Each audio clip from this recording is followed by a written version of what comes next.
नमस्कार सबैलाई। यो मिनी ब्लगमा स्वागत छ। यो मेरो पहिलो ब्लग हो।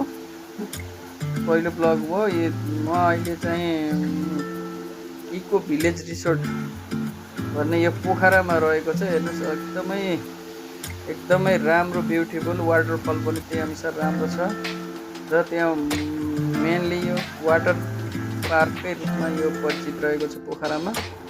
र यहाँ चाहिँ ट्राउट माछाका लागि पनि विशेष फेमस रहेछ। यहाँ ट्राउट माछा पकाएकै खाना पनि पाइने र सँगसँगै लिएर जान पाइने, जिउँदै पनि लिएर जान पाइने र आफै पनि मारेर खान पाइने भन्ने चाहिँ खबर त्यहाँ सञ्चालकले जानकारी गराउनु भएको थियो। एकदमै रमाइलो भयो।